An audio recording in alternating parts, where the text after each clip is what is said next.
Dr. Stefanis, would you like to say a few words?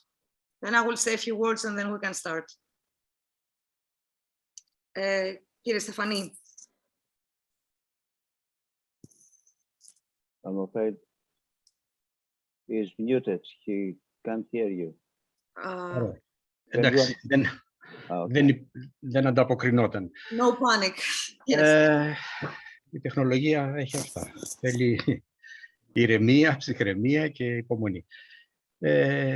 Λοιπόν, κυρίες και κύριοι, φίλοι και φίλες, εκ μέρους του Κέντρου Ερεύνης της Ελληνικής και Λατινικής Γραμματείας της Ακαδημίας Αθηνών, σας καλωσορίζω στην απόψινή μας διάλεξη, με την οποία συνεχίζεται το 6ο κατά σειρά σεμινάριο, ερευνητικό σεμινάριο του κέντρου μας.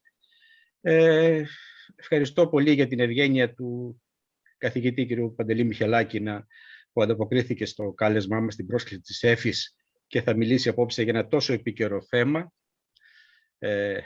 που νομίζω ότι θα αγγίξει τους πάντες. Professor Michelakis, thank you very much. Welcome to Academy of Athens, έστω και διαδικτυακά. Και thank you very much for your kindness to speak in our seminar. Thank you very much. Okay. I will just thank you, Dr. Stefanis. I will just say very few words to introduce our speaker, kind of formally, even though I'm sure you're all familiar with him. So it is really a great pleasure to be hosting Dr. Pantelis Michelakis today from the University of Bristol, a reader in classics at the University of Bristol, and an expert, as we all know, on Greek drama, performance history, classical reception, and no less film theory, media theory, and history. His expertise is no less shown by his 3 monographs. I just mentioned them because the first one, at least, Achilles in Greek Tragedy, was a major inspiration for me. Then we have Greek Tragedy on Screen and Euripides Iphigenia at Aulis for Duckworth. Professor Michelakis has also edited or co-edited highly influential collected volumes. I will just again mention the more recent ones, Classics and Media Theory by UUP in 2020, and a very, if I might say so, interesting one, The Ancient World in Silent Cinema by CUP together with Maria Wyck. Professor Michelakis is currently preparing, if I'm up to date enough, at least 2 monographs. I will just mention one of them for OUP, which is very closely connected to the topic we're going to be discussing today. And this monograph is on archaic and classical Greek representations of the plague, focusing on how different types of narratives, as we will see today, like epic, tragedy, and historiography, use the plague, employ the plague to thematize the conditions of their very production and transmission. So accordingly, today's talk is entitled In the Time of the Plague, Rapture and Synchrony in Homer's Iliad 1, Sophocles' Oedipus the King, and Thucydides, Book 2. So Pantelis, you're welcome, and the floor is yours. Ευχαριστώ πολύ, Έφη. Ευχαριστώ πολύ τον κύριο Στεφανή επίσης και για την εισαγωγή και για την πρόσκληση να πάρω μέρος στο σεμινάριο αυτό. Λυπάμαι που δεν υπήρχε η δυνατότητα να βρίσκομαι στην Αθήνα μαζί σας, αλλά ευχαριστώ πολύ και εσάς και όλους τους άλλους συναδέλφους και φίλους που παίρνουν μέρος σε αυτή την ομιλία διαδικτυακά. Έπειτα από συνεννόηση με την οργανώτρια, καταλήξαμε ότι μάλλον η πιο κατάλληλη γλώσσα για ένα διαδικτυακό ακροατήριο είναι μάλλον τα αγγλικά, αλλά αν ακολουθήσουν ερωτήσεις μετά την ομιλία, αυτές βέβαια μπορούν να είναι και στα ελληνικά. So many thanks to the organizer for the the organizers for the introduction and for the kind invitation to participate in this seminar. And many thanks to everyone else for joining me in this talk. Two of the most canonical narratives of Greek literature, Homer's Iliad and Sophocles' Oedipus the King, begin with a plague. A plague also features prominently in an elaborate digression near the beginning of Thucydides' narrative of the Peloponnesian War. In early medical writings, contemporary to Sophocles and Thucydides, epidemic diseases strike periodically. They are associated with specific seasons and climatic conditions, and they take a certain time to develop that can be measured in periods of days. The very word epidemiae, from which the English word epidemics derives, points to the recurrent and plural nature of the phenomenon, of a phenomenon that returns intermittently. Epidemics are recurrent occurrences. By contrast, literary plagues tend to be one-off, exceptional events that cannot be anticipated, but which nevertheless have profound consequences for the world of the story. Literary plagues exemplify the momentous event as something unforeseeable, but also as a basic unit in history and narrative. In many ways, they are paradigmatic of crisis as the reversal of kairos. The concept of kairos is about the appropriate or convenient moment, the moment of opportunity that stands out of the successiveness and continuity of chronos. It is a moment that cannot be adequately prepared for, but must be recognized as such and seized. That's what kairos is about. It is a moment with a strong practical and rhetorical significance. For instance, it is a trope of Pericles' language in Thucydides, a trope to which other characters of Thucydides return. Now, the time of the plague is in many ways the opposite of the kairos. It is born out of the public nature of the crisis, of deaths, of extreme forms of suffering.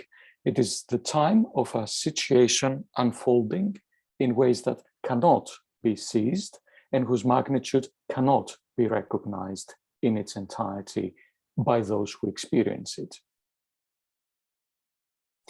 The concept of crisis is central to Western thought, from the Judeo-Christian apocalypse to the Enlightenment narrative of progress and the raptures of modernity.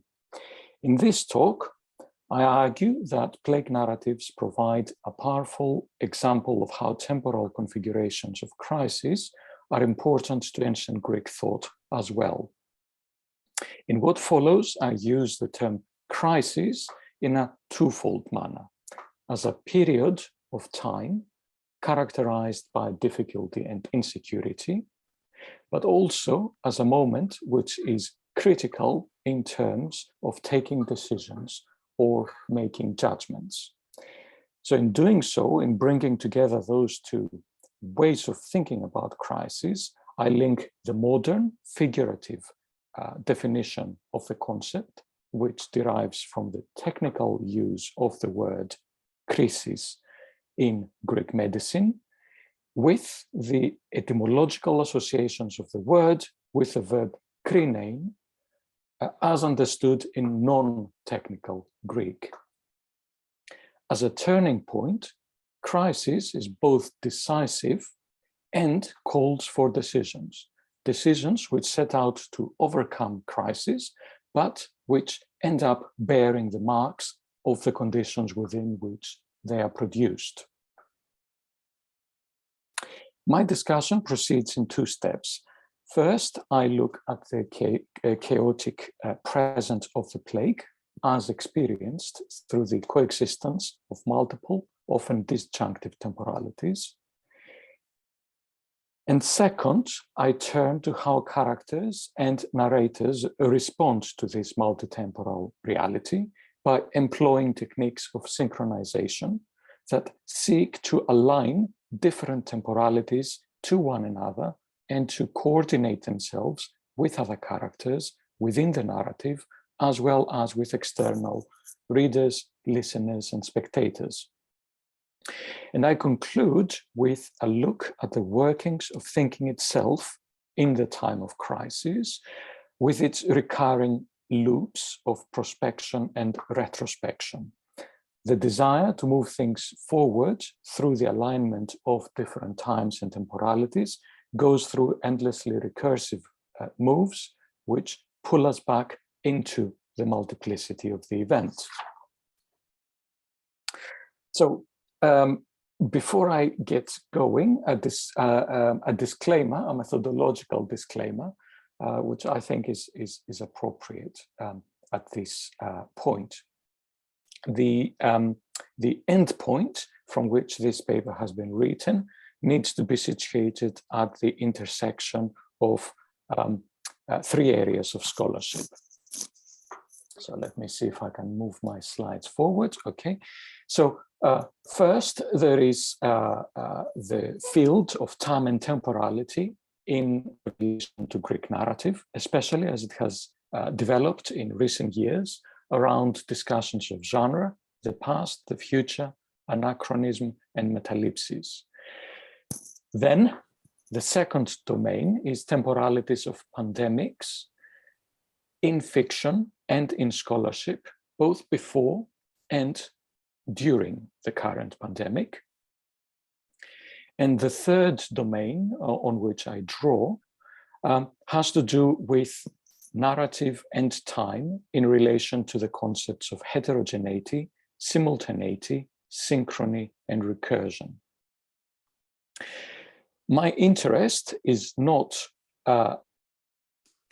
in what we might call the metaphysics of time, abstract and comprehensive conceptualizations of time, but rather in how time is used as a social frame of reference, how it is linked to the deep present of concrete, everyday cultural techniques and operations, and how it becomes meaningful in the context of socially binding systems of calculations and measurements.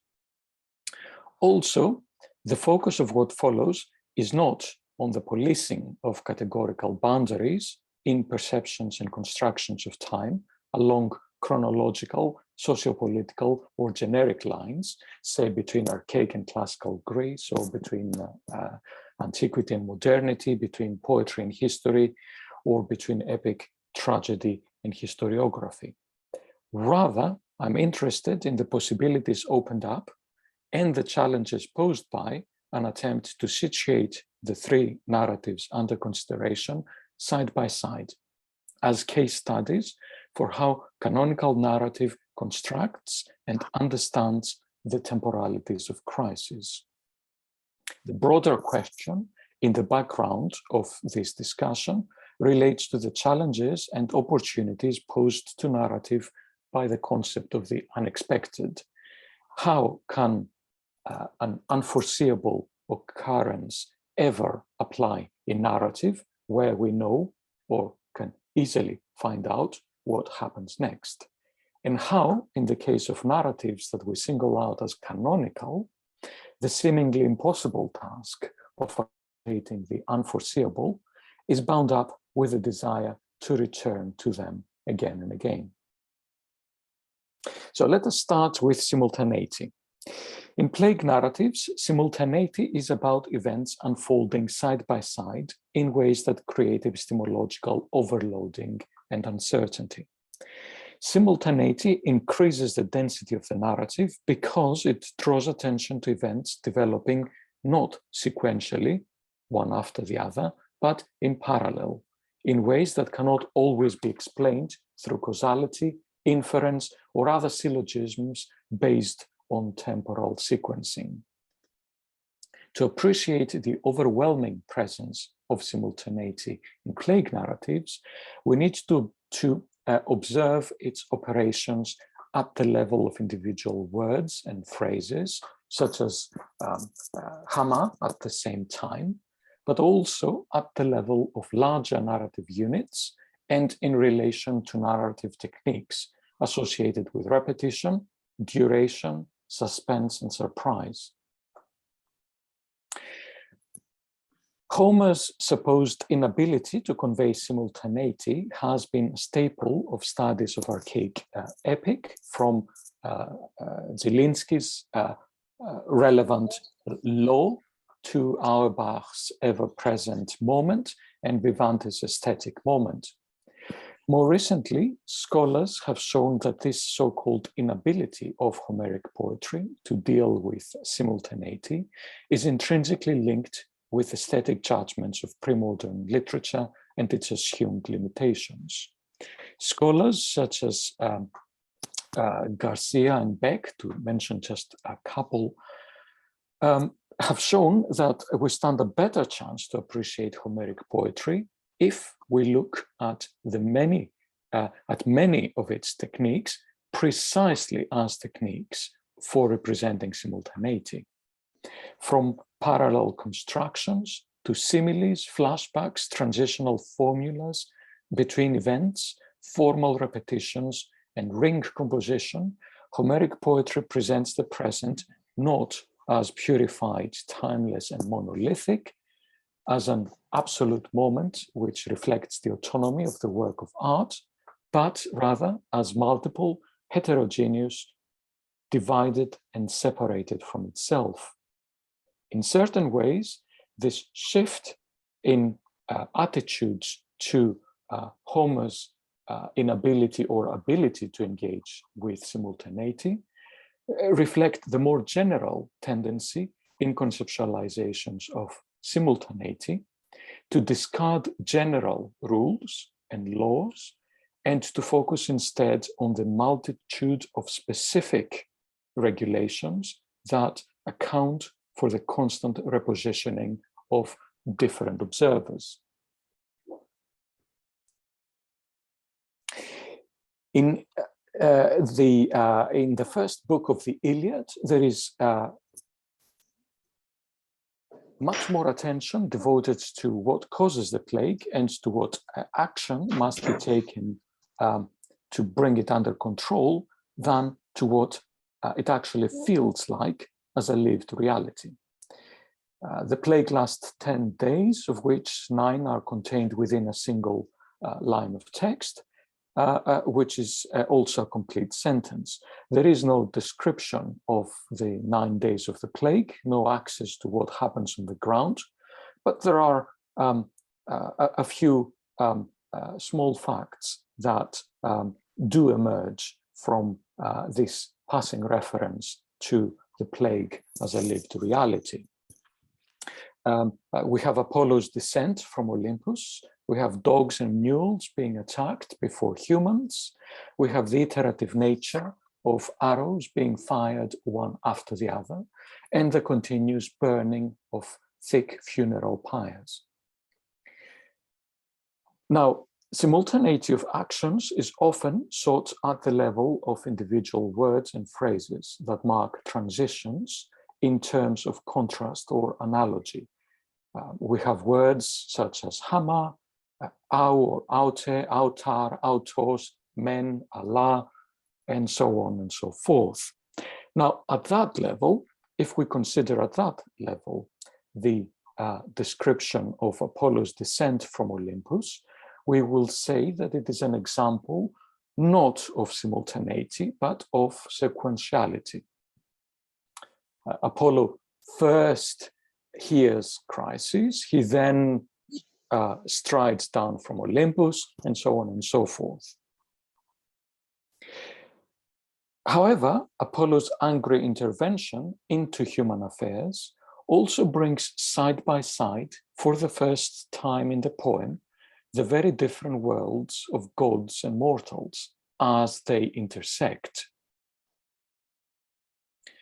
The world of Apollo combines effortless movement with strong emotions, ominous sounds, and brief but powerful similes. At the same time, the world of his victims combine animals and humans, wounds from arrows and smoke from funeral pyres. The plague takes place near the very beginning of the main narrative, after the proem and before the first significant event of the book and of the poem, the quarrel of Achilles and Agamemnon. However, it also appears both earlier in the language of the narrator in the proem, as he looks forward to the events to come, and later in the language of the characters as they debate how to deal with it, or as they reflect on its consequences. What features only in a summary unit when placed in the chronological sequence of the events narrated acquires a larger significance when viewed as a future or as a past with the knowledge and understanding of other presents to which it gives shape and direction. For instance, under the pressure of the plague, Achilles' opening speech sets side by side a range of grim possibilities for the future of the army, paths which reflect the roads not to be taken in archaic epic: forced retreat and shameful early return home, massive loss of life due to the war, massive loss of life due to the plague. In the immediate aftermath of the quarrel between Achilles and Agamemnon, and as Achilles fails to anticipate the consequences of the assembly for his own personal future, two other narrative strands develop side by side over a few hundred lines. I don't have a slide for that, but if you recall how the book develops after the assembly, the two events that unfold side by side, on the one hand, is the attempt to bring the plague under control through an agreed set of ritual actions. And on the other hand, we have Achilles' immediate response to the consequences for him of the quarrel. So we have Agamemnon launching a ship to Chryse, while Achilles goes back to his hut. Chryse is sent back to her father, while Briseis is removed from Achilles. Achilles calls on Thetis, while Odysseus and his companions propitiate Apollo with prayers and sacrifice. These events are, of course, connected thematically and through a temporal sequence, but their interweaving offers interconnections, juxtapositions, and reciprocal interferences as well. The more detailed the description of the voyage to Chryse and of the rituals performed to propitiate Apollo and to ward off the plague, the slower the passing of time for the distressed and angry Achilles, who needs to wait for Thetis to ask Zeus to favor the Trojans. The length of the narrative devoted to the purification and appeasement rituals is not prepared by the brief scene to which the devastation brought about by the plague is initially contained, but it shows that the search for a solution and the implementation of that solution matter more than the perspective of victims and witnesses on the ground. So let's try and look at this to look at the implications of this for Oedipus the king. Oedipus the king offers a more fully developed description of experiencing the plague, and also a wider range of responses to it.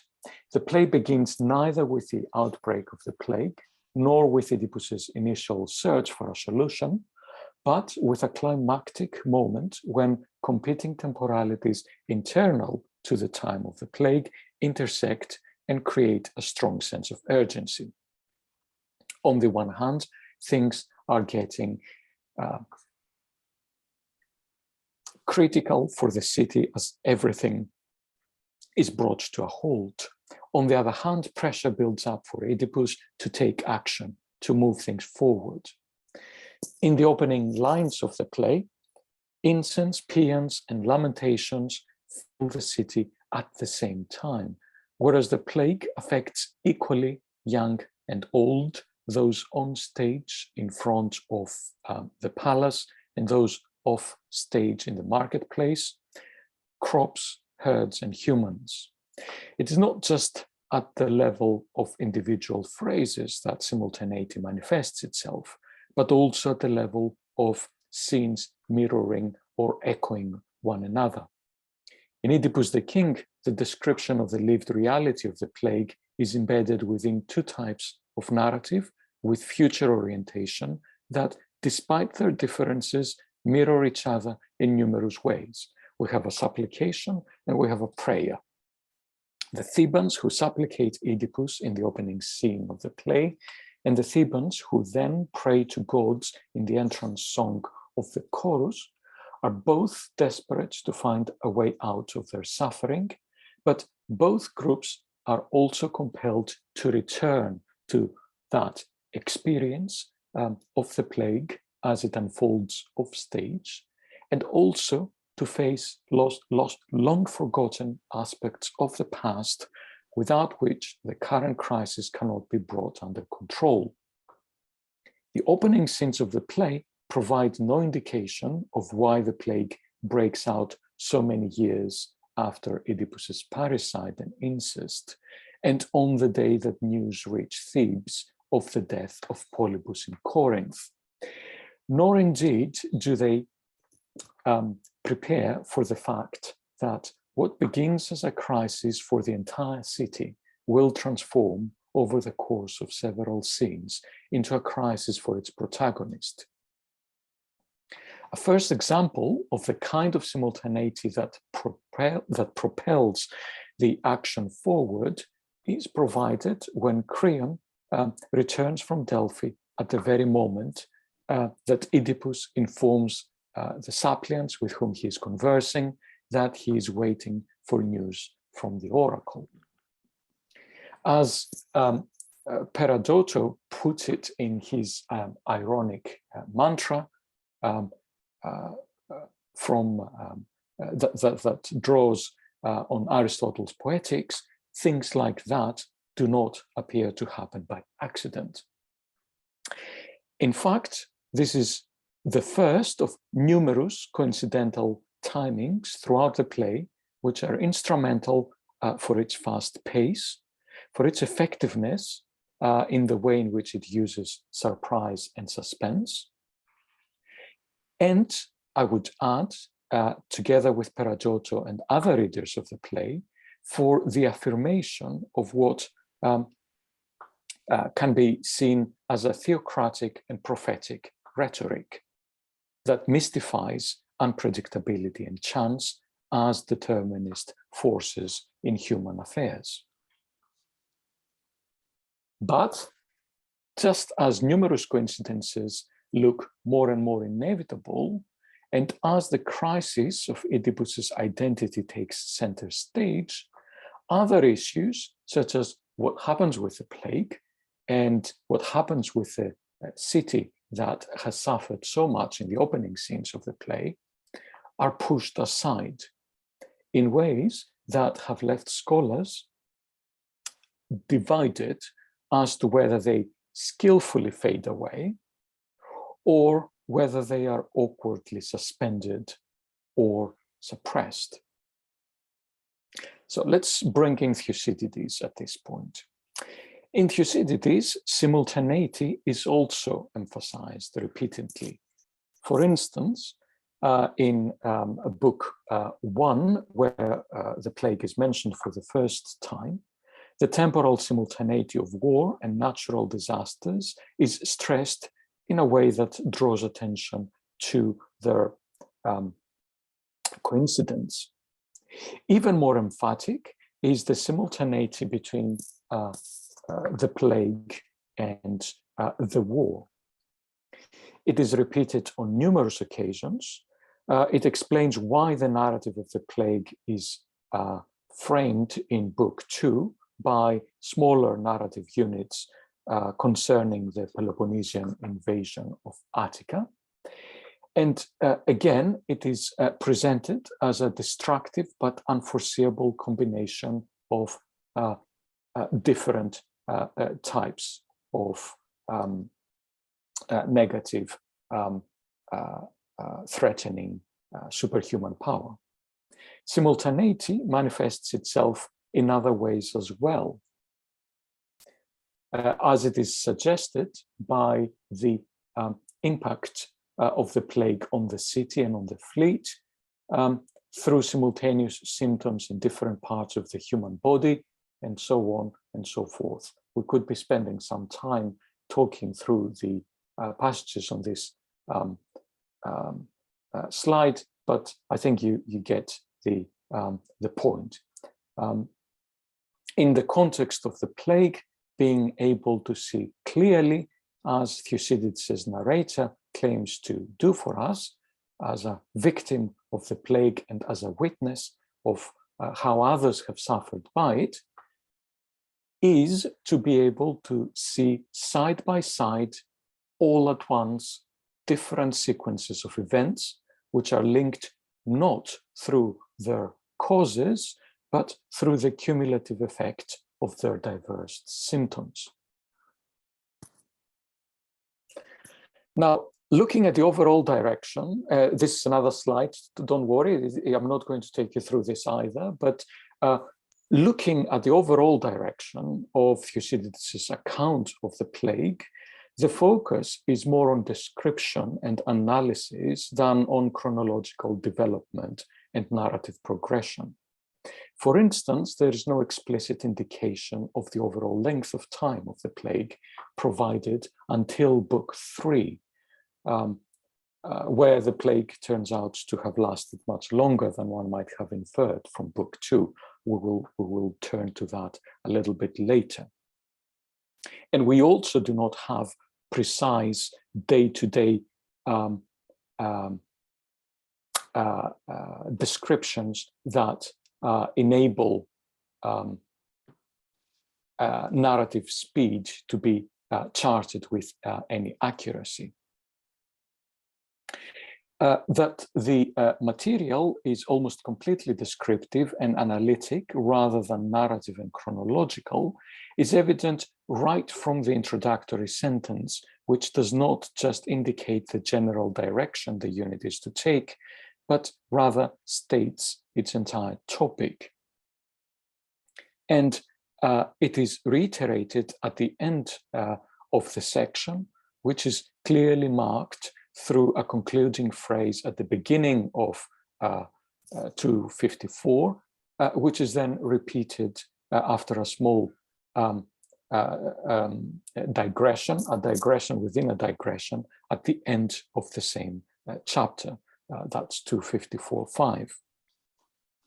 Despite the descriptive and analytic mode of narration that sets this narrative of the plague apart from the linear logic and progressive movement of much of the rest of Thucydides' narrative, explicit references to the plague and repetitions of the same vocabulary elsewhere in the narrative, the larger narrative of the Peloponnesian War, create a sense that the presence of the plague does not confine itself to the digression of 247 to 254.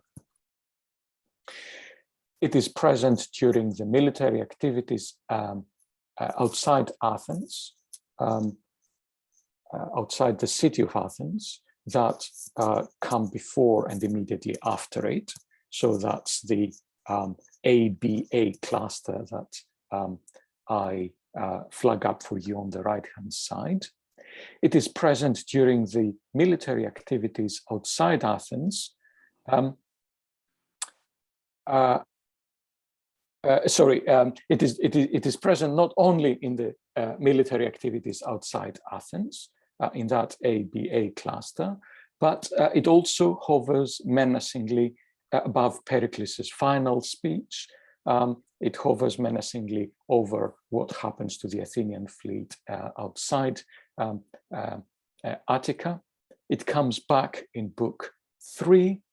It even returns in book 6, when Nicias refers to the still present effects of the epidemic from which the Athenians had, according to him, barely begun to recover in 416.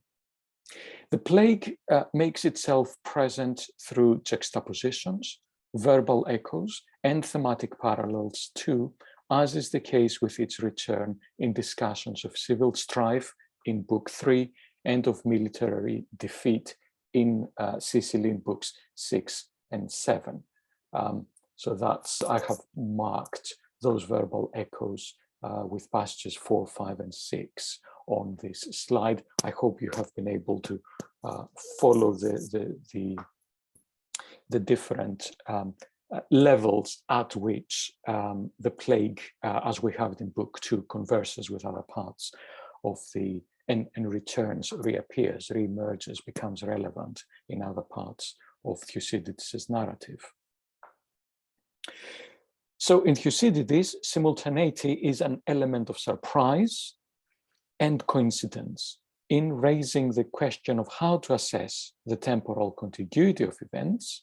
The narrator sets out to answer that question by exploring similarities, by setting up juxtapositions, by inferring causal or other connections, but above all, and I think that this is what is most interesting and important for Thucydides, by foregrounding the role of chance, whose cumulative effect is more important than any causal or other logical connection one might try to infer between simultaneous events.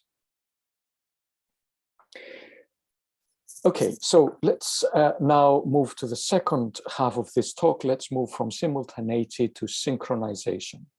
They sound very similar, these two terms, but what I try to show is that we need to look at them as pointing in different directions and as complementing each other in ways that is worth paying a good look at. So when speaking of synchronization, we tend to think of modernity, technical apparatuses of modernity, clocks, global positioning systems, transportation and traffic, electronic devices sharing data, real-time statistics from stock market trends to COVID deaths. Synchronization, though, is also present in other domains, from biorhythms and swarming behaviors in sociology or biology to orbital times of planets in astronomy. In a broad sense, synchronization is about relating to one another different times and spaces. As such, it is not, this is what Zoom does for us, right? As such, it is not the prerogative of technological modernity. Cultural practices and procedures related to chronology, for instance, have always been shaped by the challenges of the synchronization of different calendars. Dennis Feeney has shown that the issue of synchronism was central to ancient chronography, primarily in Rome, but also in all sorts of ways in Greece too. One could have a discussion about this issue in relation to everything that Thucydides says about the way he organizes his narrative. But in this second section of my talk, I want to stay with the plague, and I want to argue that synchronization needs to be seen as a coordination priority of any communicative act that narratives make central to their operations. Effectively, I turn from simultaneity to responses to simultaneity, to techniques of coordination between different times and spaces as a tool through which characters organize themselves and those with whom they interact, both within their narrative and outside. Let me just give you a couple of examples. That's all I can afford to do. A shorter example to start with and a slightly more elaborate one that I will move on to.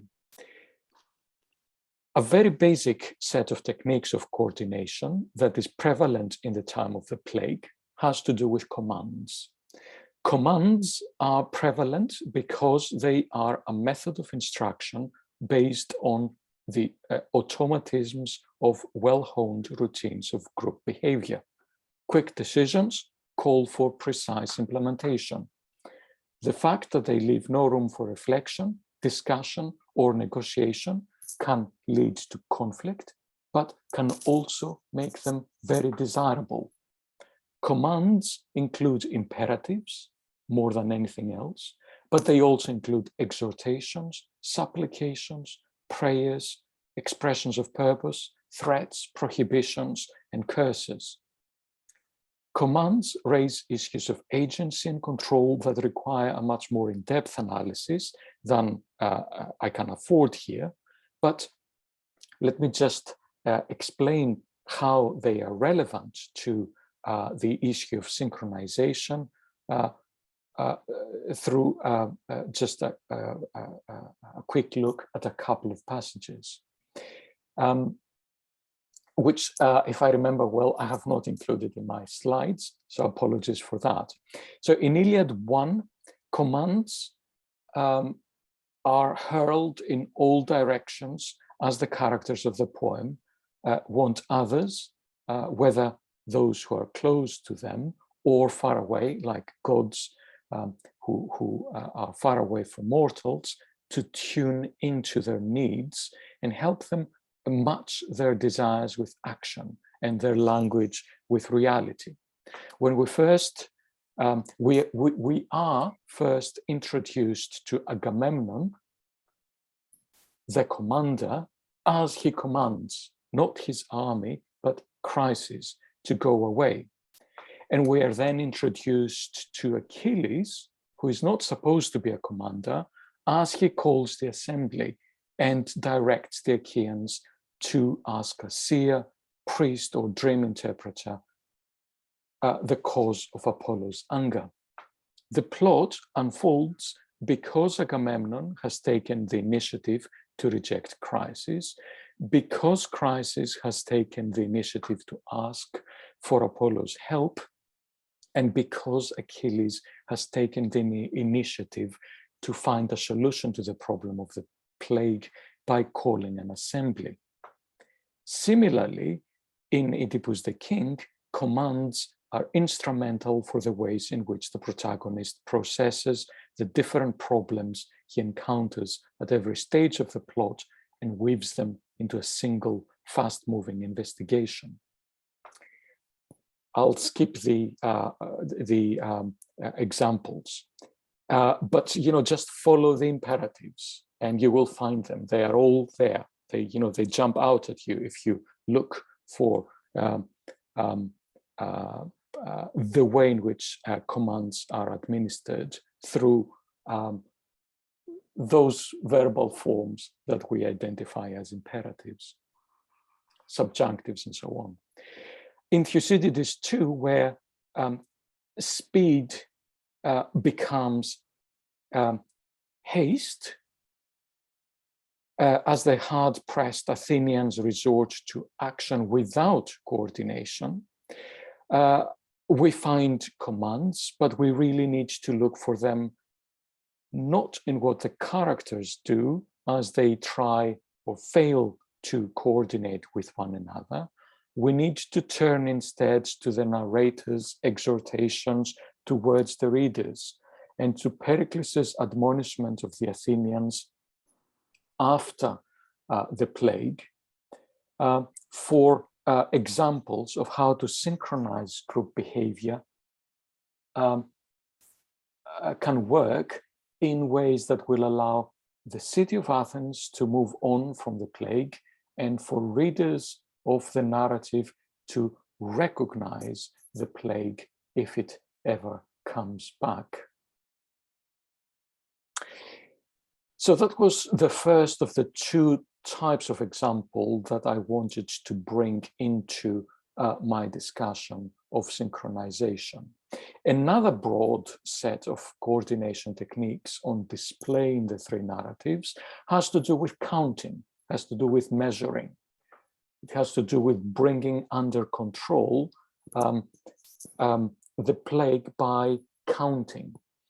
Okay, commands are future-oriented, geared towards the discovery of quick and effective ways out of the plague's chaotic present.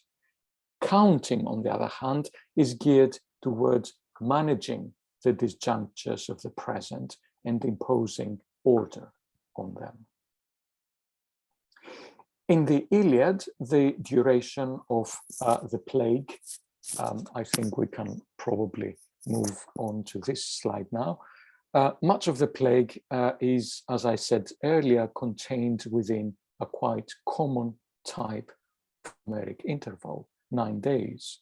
It is only with the 10th and final day of the plague that the narrative resumes with Achilles' initiative to hold an assembly, which lays the foundation for a turn which is accompanied by a strong progress of action. In addition to the number of days of the plague and its countless victims, there are two other numbers that in the aftermath of the plague stand out as the unity of the Greek army breaks down and as characters begin to measure the implications of the fast developing situation on them. 0 and 1. 0 stands for the threat of symbolic annihilation, the threat of becoming worthless, a nobody, lost in a crowd unable and unwilling to voice their views. 1 stands for resistance to the risk of becoming a nobody, but also for the price of isolation one has to pay as a result. The anxieties around being a nobody or being left alone are much easier to understand and to pinpoint once a powerful event such as the plague threatens the collapse of a value system operating within the temporal structures of causality. In Oedipus the King, the adverb nun is used again and again to describe the present as a critical moment, a moment hanging in the balance between annihilation and salvation. I only give you here some references to it in the opening scenes of the play. I could have included many more examples if we looked at the rest of the play, but in the opening scenes of the play, the present moment is one of suffering, and above all, it is a moment that calls for action. So if I were to provide some of the larger context of the phrases here, I think this would become very clear. But I think it also becomes clear from other types of vocabulary where we can see that the present is a moment when one needs to be able to respond with speed and to expect the same from others, whether allies or foes. A moment when the passing of days needs to be counted and assessed. The opening scenes of the play dramatize two responses to this moment. The first is associated with the practices of supplication and prayer that we have already talked about, which, as well as performing suffering and the crisis of indecision, they also seek to link the present to the certainties of the past and create a sense of urgency for the immediate future. The other method has to do with discrete moments of cognition involved in decision-making. So we would need to include here all our aorists, for instance, as well as all our imperatives. But we would also need to look beyond them to see, to identify other ways in which decisiveness and readiness to take action manifest themselves in an attempt to disrupt the unfolding of distraction. For instance, and staying with lines 73 to 75 at the bottom of this slide, Oedipus has calculated the duration of Creon's journey carefully, and he has found it lengthier than it should. He comes back to the issue twice in successive lines. This may look redundant, but it combines foresight with impatience, as Oedipus is confident at this point of how he will handle anything the Delphic oracle throws at him. In Thucydides, there are several temporal markers driven by the same preoccupation of containing the phenomenon of the plague in and through numbers. The narrative contains at least the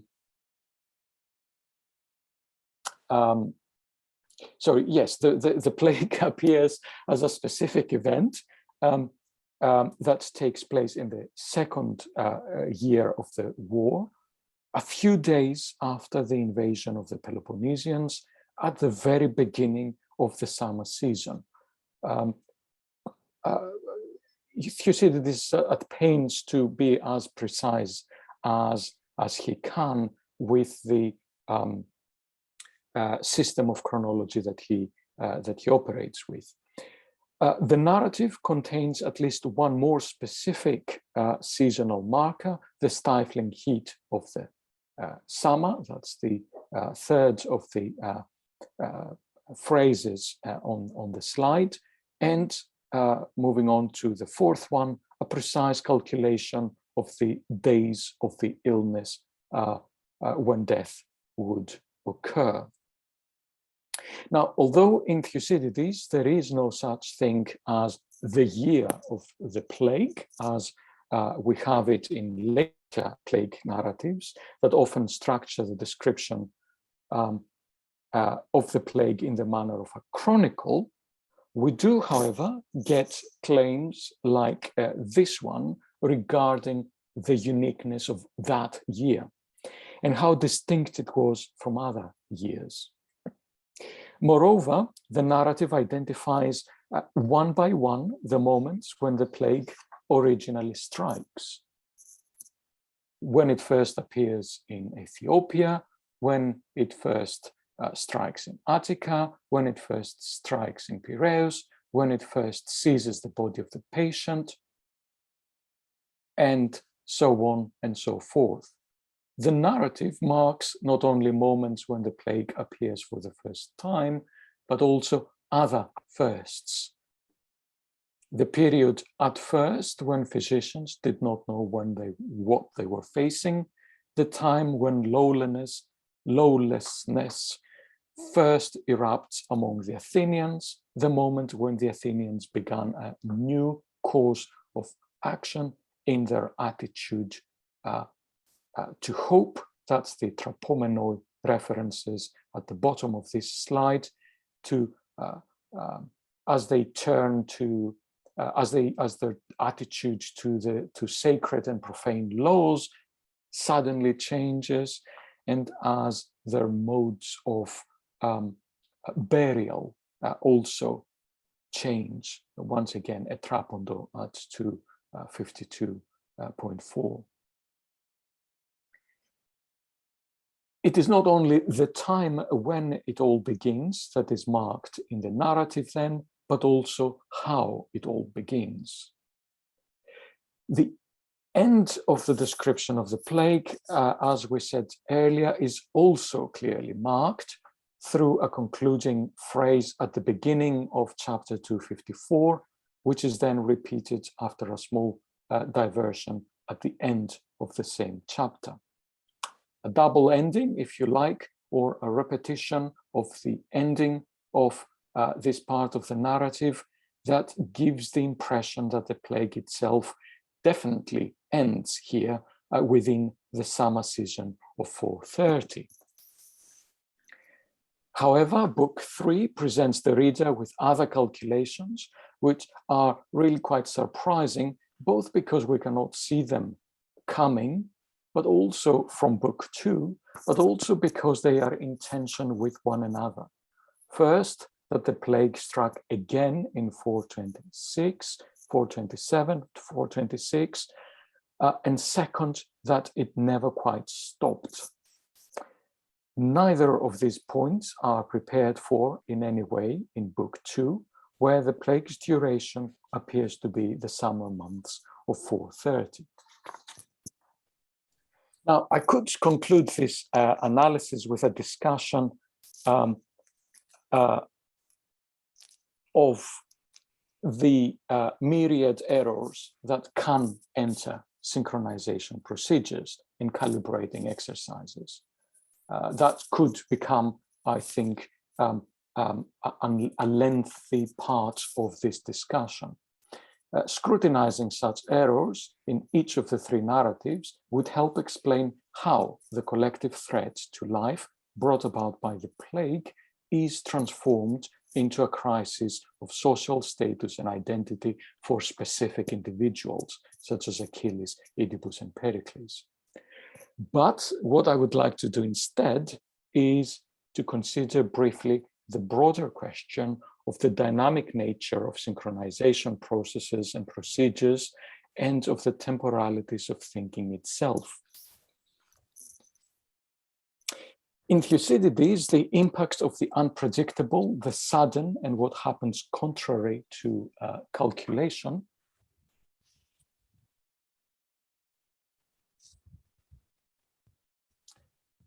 on one's ability to think manifests itself in numerous ways. It makes minds yield to despair. It causes minds to feel dejected. It enslaves minds unable to escape from present ills. In Oedipus the King, it leads to many tears and to traveling many roads in the wanderings of reflection. In the first book of the Iliad, it leads to impulsive reactions with destructive consequences. In all 3 narratives, processing the complexity of experience and finding ways to move things forwards calls for thinking as operations looking backwards. As Achilles puts it in his criticism of Agamemnon and his impulses, which turn out to be really destructive as the poem gets underway, safety requires knowledge of how to look forwards and backwards, hammer, at the same time. Discussions of this passage often limit themselves to how to map past and future onto the spatial orientation of forwards and backwards. But I think more pertinent to this discussion is the ability of the one who knows to relate past and future. We are normally invited to look at the phrase through inference, inferring the future from the past. But the phrase is spatially grounded in the impossible combination of looking backwards and forwards, hammer, at the same time. Maybe it is the impossibility of the combination that made Simon Pulain leave out of his translation the adverb hammer. But if we want to do justice to this process of prospection and retrospection, not as a Janus-like fantasy, as I think it comes across for me anyway at this point in the Iliad, but as a reality of cognitive operations in the plural, we will need to account for the dynamic nature of these operations, which are at once iterative and under constant revision. Achilles, Oedipus, Pericles and Thucydides' narrator can see backwards and forwards in ways that allow them to save others, but not necessarily themselves.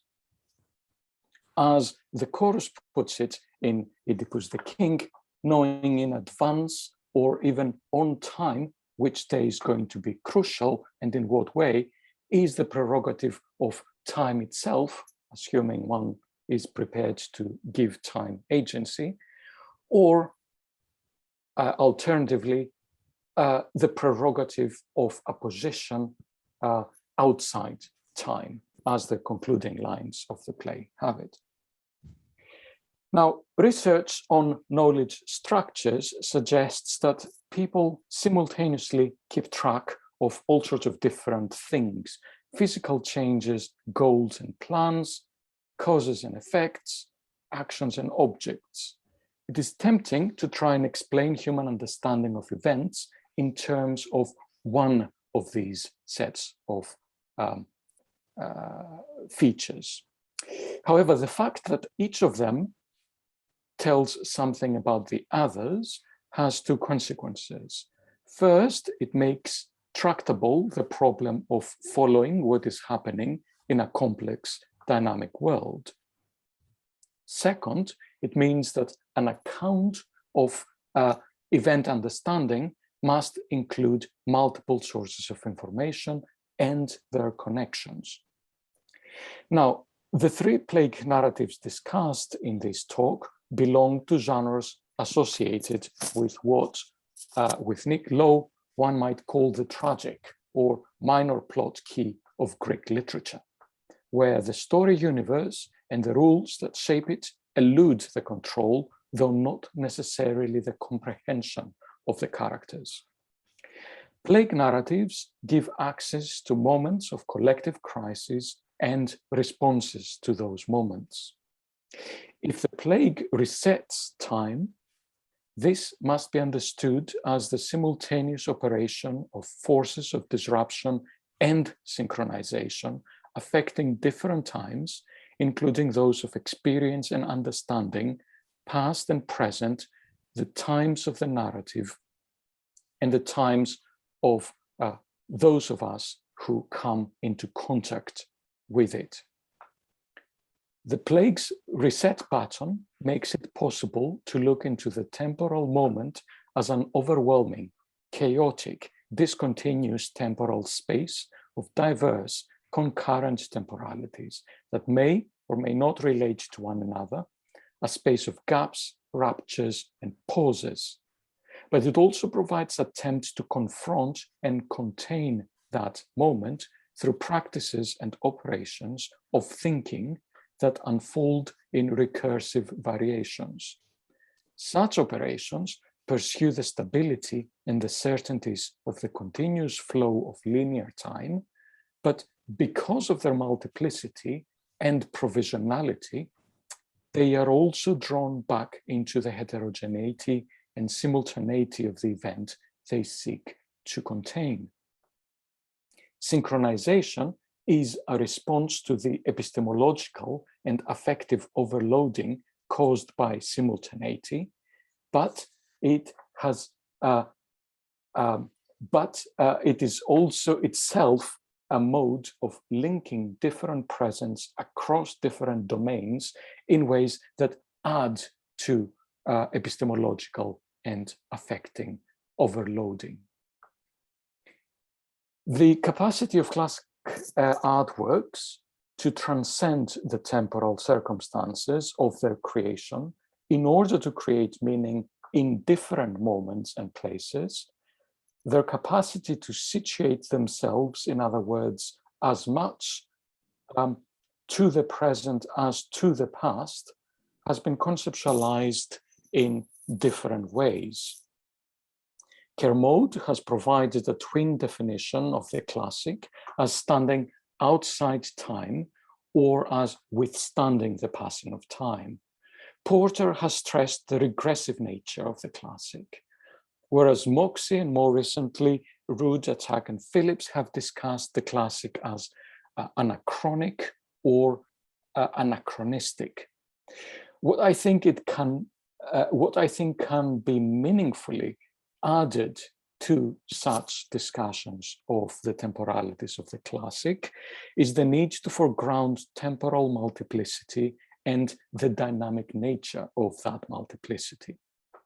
In this talk, I have argued that temporal multiplicity and the coincidence of asynchronous temporalities must be linked in direct ways to the thematic preoccupations of canonical narrative with the effects of eruption and the operations of synchrony. The plague narratives of the Iliad, Oedipus the King and Thucydides, delve deep into the heterogeneity of the event. They stage it both as perceptual reality of different temporalities that are entangled with one another, but also as the recursive loops of prospection and retrospection of thinking operations as they are caught in attempts to disentangle those temporalities and to bring order to chaos. If wanting to return to familiar narratives again and again is a measure of their success, the dynamic nature of that process of revisiting them needs to be related to the ability of such narratives to integrate contingency in their operations, to act not as artistic objects, but as artistic systems, as artistic environments that engulf their readers, listeners, or spectators, breaking down and reassembling human lives and social orders as spectacle. Thank you.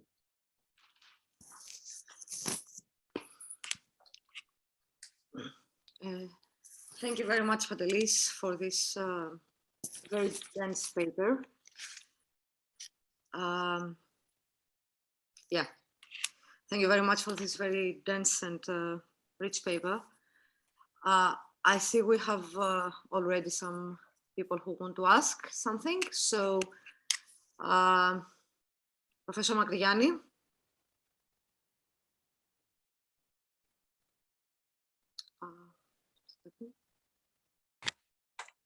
Good evening. It was more like an applaud because I really enjoyed the talk of Pantelis and put it into new directions, solve the problems and the consequences that the plague had and the way we can see and imagine. So it's not actually a question, but rather thank you for this really interesting and dense and inspiring talk. Thank you very much. Well, thank you. I cannot help thinking that there has been something very self-referential about writing this paper and while at the same time reflecting on the processes of thinking. But I found that I'm more and more drawn to that aspect of the plague as one of those moments where you're forced to think, where you do not choose it, where it's not an option, where you're not the free subject, the free individual of modernity that can control fully one's fate, but you are drawn into an environment where you have to think, and you have to think quickly, and you have to think again and again. So I think if what I have argued here is in any way confusing, or if there is anything that I need to go back over again, I think that this is only appropriate and understandable in view of the complexity of the issues that I have been trying to put my finger on.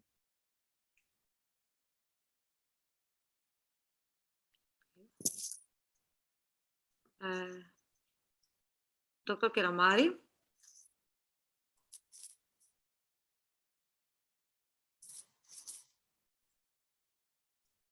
Eva.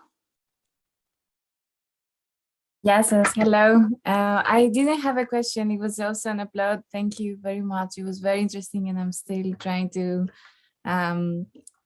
think of all these interesting ideas that you just analyzed. Thank you very much.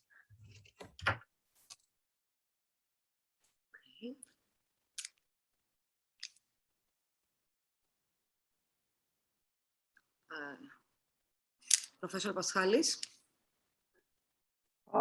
Thank you very much for can you hear me? Yeah. Yes, yes, for a very illuminated discussion. I mean, you've drawn our attention to aspects of three major plague narratives, the most important in antiquity, with the exception of Lucretian, of course, which is in Latin, and you naturally left it out. Now, what has always intrigued me in the Iliad, and especially in the opening section of the Iliad, is the striking difference between the conception of simultaneity and the representation of simultaneity. I mean, Achilles and Calchas and even Agamemnon are fully aware that while they're talking, the plague is still there, it's happening. I mean, you can see by the verbs used, I mean, it won't go away unless we do this and that, etc. So, I mean, we keep talking, I mean, this is an open debate, of course, been going on since Zelensky. We keep talking about the representation of simultaneity. What about the conception of simultaneity, and why is there that difference, if there is a difference? Okay, could you please comment on that? I suppose one of the issues here is whether we're thinking of the Iliad or indeed any other narrative in terms of processes of composition or processes of going through it as a reader, listener, and so on. What I think one needs to do at this point is to acknowledge that there are different ways in which one can go back to the beginning of the Iliad, the beginning of Western literature. One can put oneself in the position of a listener that follows a narrative as it is performed in front of them, but one can also engage with the narrative on paper, one can engage with it online, one can go into it from any angle, from any verse they like. Mm-hmm. And I think that if we want to do justice to the different ways into the narrative, we need to complicate how simultaneity should be understood. Not so much in the process of composition of the poem, but rather in the processes of reception of the poem. This is where, this is what I have been mostly interested in. Not so much what Apollo does, but how one can look at it. What are the different angles from which we can look at it? Not so much how Achilles situates himself in the Iliad, but how in the opening lines that he delivers in the poem, but rather how we can look at that, both from the point of view of the 9 days of the plague, but also from the point of view of what will happen next. Mm-hmm. So I think that that complicates simultaneity, because effectively it we need to acknowledge the different frames of reference that we all bring to the poem. That you know, to say we have to leave them out and try and engage with this or that narrative as if for the first time, well, that kind of simultaneity it does not work for me, and I think it doesn't work for many others, and it goes against the idea that we converse not just with the poems, but with the work that has been done on the poems over many generations in antiquity and in the modern world. So for me, simultaneity has very much to do with the need to acknowledge all those different trajectories of readers as they encounter the narrative again and again, and as they encounter each other's readings of the narrative. That's where a law about synchrony will not work for me, but a plurality of conventions, a plurality of rules or protocols, if you like, for how and when simultaneity can be applied to our engagement with Homer is not only acceptable, but also useful for thinking about what we're doing. It is about allowing ourselves to encounter other points in time, other narratives, to come in contact with them. In the case of narratives of the plague, you cannot expect things to sort themselves out. If you get in touch with that alien body, well, there is going to be some kind of interference. There is going to be some kind of process whereby you get infected. Okay, there's going to be a give and take of the kind that cannot be imploded as pure, as straightforward, as singular, as unique. No, my question was more concerned more the conventional question of the presence and representation of simultaneity in Homer. And I was rereading it, it came back to my mind. I mean, I don't know, you explained yourself differently, you approach from a different thing, but it still intrigues me that simultaneity is expressed through verbs, but it cannot be expressed through, sentences and clauses and actions happening at the same time. So I was thinking in terms of Homer's representing his heroes, thinking in terms of simultaneity, and then in terms of Homer narrating simultaneity. Okay. Yes, I think that this is something that can be related to the distinction that I have tried to make between explicit direct references to the concepts that I have been working with in the Greek, and the notion of techniques that can operate in ways that go beyond the specificity of the language of the Greek. I think that there is a distinction there that needs to be made between what the text reflects on and what the text does. Mm-hmm.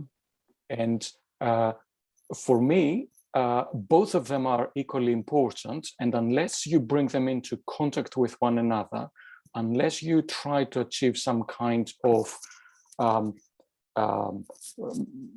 combination, merging of the two, you miss something important. And it seems to me that what is happening with discussions of simultaneity over the last century in Homeric scholarship is precisely that shift from the specificity of the issues that Zelinsky invites us to reflect on and accept, and I think that what he says still stands in all sorts of ways, to a broader definition of simultaneity that operates in other ways at other levels, that the poem itself does not necessarily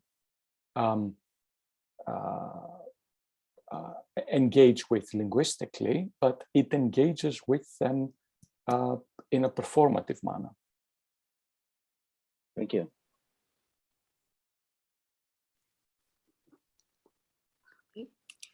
Are there any other questions?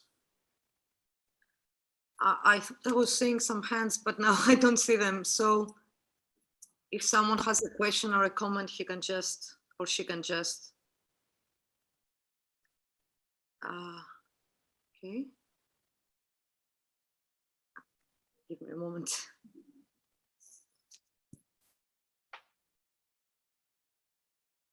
Okay. If not, can I ask Pantelis? I have two questions that are not really, directly relevant. So if you think they're out of place, we can just discuss them on another occasion. The first one was just a question of mine about terminology. I saw on a slide, now I cannot remember which, I think it was, I'm sure it was Thucydides, about the plague, the nosos, the pathos, the loimos, right? And I guess, these different terms might also apply to the other passages. Could you say something something about terminology, if there's anything meaningful to be said?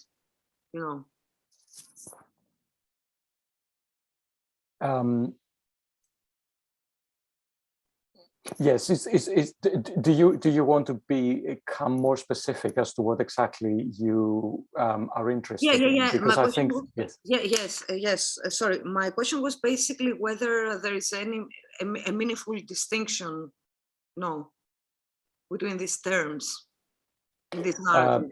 Right. Okay. Or in any of this narrative, anyway. Yeah. I think there are distinctions that can be made, whether they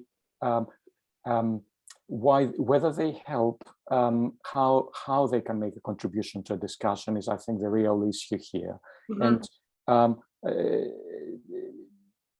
generally, I think, it's the kind of dilemma that methodologically one has also with simultaneity. Yes, we can reach that definition of simultaneity where we bring everything under control, but in doing that, we leave out an awful lot. And I think with the different words for epidemic disease in the Greek, each of them brings to the discussion a different way of a different set of possibilities, a different set of ideas. So for me, what is most interesting is when those terms coexist, when they circulate side by side in the same narrative. Mm-hmm. So when you use the word nosos or nusos and loimos and loigos, and somehow you always allow them to point in the same direction. Well, what they point to, because they have, because they come with, each of them comes with a different baggage, your understanding of what they point to is expanded. And I think that this is something that I find very interesting. At a very basic level, you could say that the plague is never a loigos outside with a gamma, outside the Iliad. And I think there are very specific reasons why that particular word, excuse me, is used in epic poetry, and more specifically in the Iliad, and not in other types of narrative. But when it comes to other terms like loimos or nusos, nosos, when you look at the verbal forms that like noseo and so on, there's a wide range of possibilities. And I think one of the more interesting tasks that I have given myself when it comes to such issues is to try and map the range of terms in operation in each of the narratives. They are persistent and they are widespread. So apart from the case of loimos as loigos in the Iliad, there isn't anything else that immediately comes to mind as specific to this or that narrative. Okay. What is specific is the way in which they configure the combination of different terms.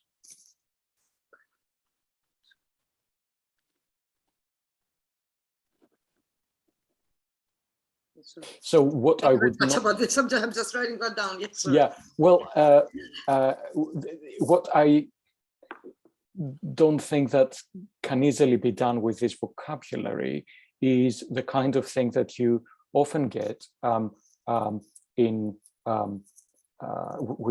with historians of medicine who look at the transition from what we have in Homer to what we have in the 5th century as a process of progress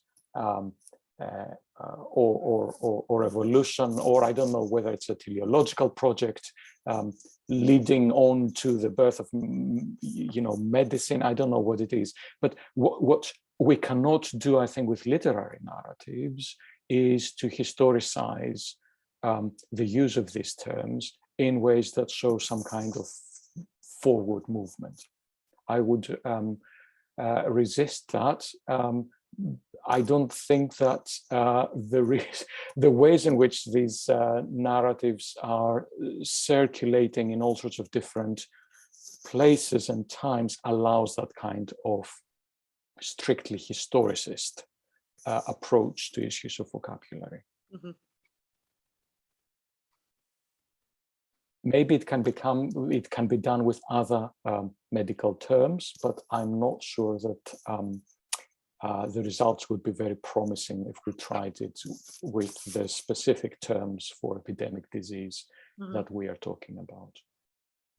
Similarly, we could discuss whether the word plague is, we could have a long discussion as to whether it's an appropriate term for the phenomenon being discussed here, considering that plague is, shall we say, anachronistic. But then plague does come from the Greek plege, pligi, and to think about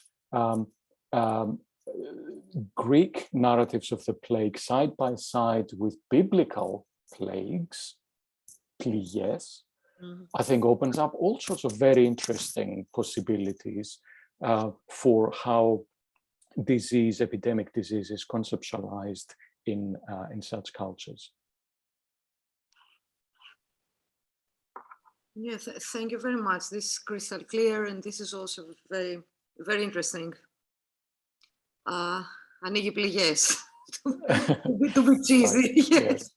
Okay, now I see a little hand here. Yes, Professor Paschalis, sorry. Yeah, Professor Paschalis. Your microphone. Let me go back to what you were saying before. Why would you exclude the conflation of literary convention with the progress of medicine and realistic descriptions? For instance, in Boccaccio's Decamerone, we get realistic descriptions of what bubonic plague looked like. I mean, it's very clear he was in Florence at the time, and he's describing the symptoms that he saw. So in analogous terms, I was thinking, is there no evolution whatsoever in terms of the conception of quote-unquote plague in the Iliad and in Sophocles' Oedipus? I mean, after Hippocrates and so on and so forth. I mean, why would you be so so absolute in your position that we should look at this terminology exclusively in terms of literary convention, unless I have misunderstood you, okay? Yeah, I wouldn't say that what we can do with these texts should limit itself to what I'm proposing. Rather, I would say, I would turn this around and I would say we have enough examples of how they can be situated in histories of medicine. It is entirely clear what they can and cannot do in that kind of context. Let us have a discussion of these narratives in ways that allow us to go beyond the rather predictable take that they are subjected to when we look at them in that particular domain of thought. That's all. I'm not making any stronger claims that one is better than the other. All I would say is that there is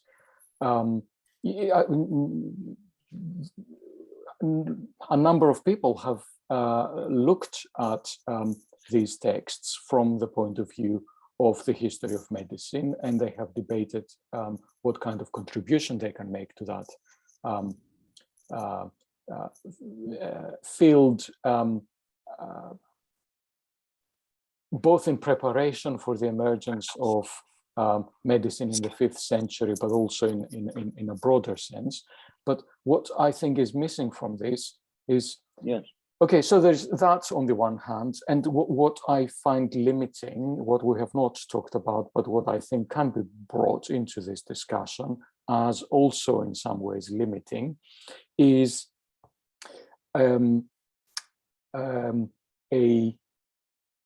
sequencing of those texts in chronological order that will allow us to talk about, say, intertextuality, but which will impose on us the logic that Thucydides can converse with Homer, but Homer cannot converse with Thucydides.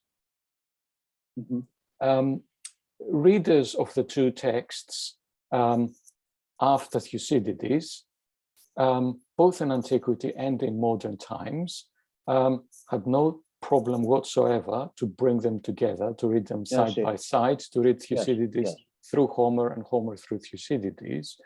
And I think we need more of that, is what I propose. I see what you mean, yes. Thank you.